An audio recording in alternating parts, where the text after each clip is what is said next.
Hello, everybody. Welcome to this hot summer's evening, hot August night, as Neil Diamond said. But I think there was an album by that name in the 70s. That's not me showing my age, that's me showing my parents' age.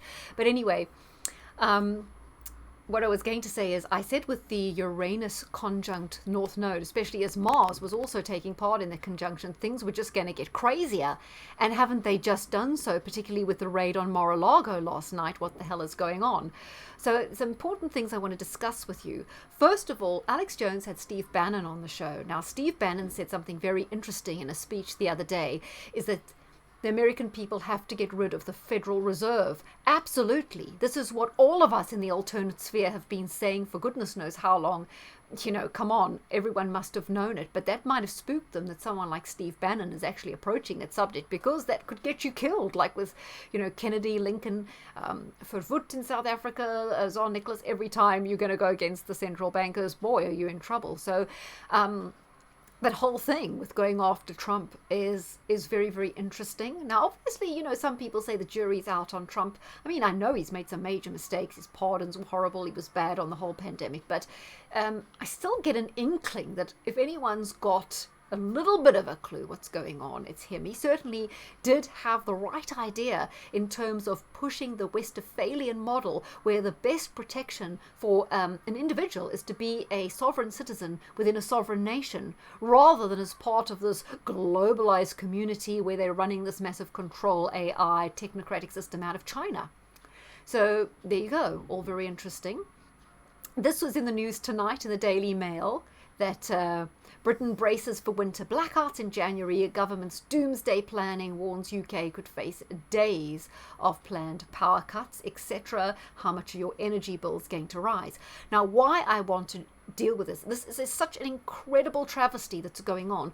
George Galloway approached this very well on his Sunday show, so do check on his Sunday monologue. And he was saying these energy companies, as you'll see now, are making a fortune. They're raking it in. They're making a huge profit. It's not that the wholesale prices have changed that dramatically. We are being ripped off. And what are the government doing? Standing by, aiding and abetting.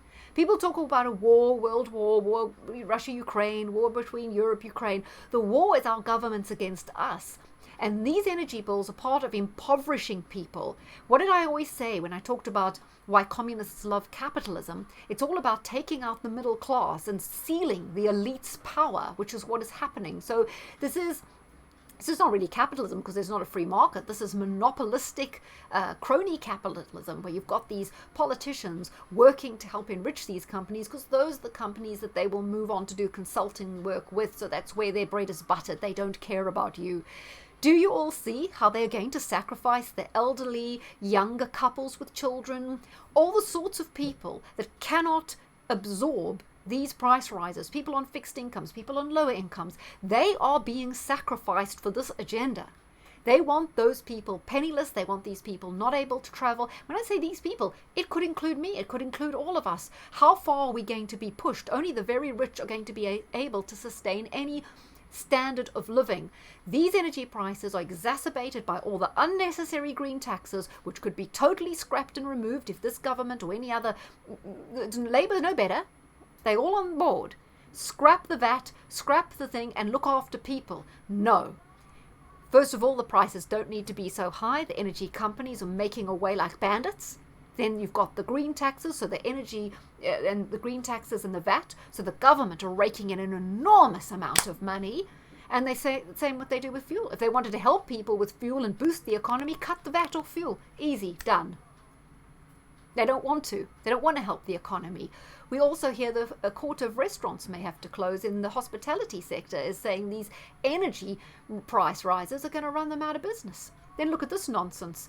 China sounds alarm as 35 people fall ill with newly identified Lago virus. It's thought to have jumped from shrews. Oh, it's more viruses jumping from animals. Gee, that's not all unusual, How's the human race survived so long if these viruses keep jumping from animals? Some more gain of function, I bet, is going on. I'd like to share this with you in the vein of what I said. Look at this. British Gas made a profit of 1.3 billion between January and June. That's not even the whole year, half year profits. BP announced profits of nearly 7 billion between April and June alone. Shell has profited by nearly 10 billion in a year. Look at what the people at the top. John Pettigrew, boss of National Grid, got a 6.5 million bonus on top of his salary, which you can bet was super enormous. Chris O'Shea, chief exec of British Gas, owner of Centrica, was paid almost 2 million. Isn't that lovely to know, in salaries and benefits? Centrica's non-exec directors were paid almost 1 million. Scottish Power CEO, okay, this goes on, right? The full post is on my Getter page. Please follow it. I think you get the gist of this. This is a coup by the elite. It's a money grab and a power grab by the elite, and you will be sacrificed. And I don't know how long people are going to stand for this. It's happening in all countries.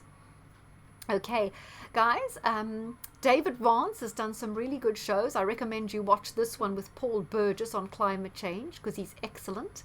So you can see Jem O'Doherty here is covering about Germans and wood. They're stealing wood now to get ready for the winter. But what I would like you all to do, guys, is go to David Vance's channel on either Rumble or Podbeam. He's done an extremely good expose. This is quite like, it's not breaking news, but it's very important. I really can't say much on Twitter, so on Facebook. My God, what are we on here? We're on YouTube. It's the heat. So I'll just say a roundabout way. Obviously, with what's gone on, there's a problem with the life insurance companies who could go under because of all the excess deaths, right? Okay. How do you get around that? Well, you start testing everyone for HIV, which wasn't done before. Testing for HIV was only done usually in STI clinics, sexually transmitted disease clinics, right? It was highly confidential and whatever. If you had a HIV test with your GP and you were tested positive, it would go on your medical records, which could be seen by your insurance company and could invalidate life insurance. But now, when you go to hospital for any reason, they standardly test people for HIV, which has never been done before. Now there's just this blanket testing, which you can opt out, but most people wouldn't know they could opt out.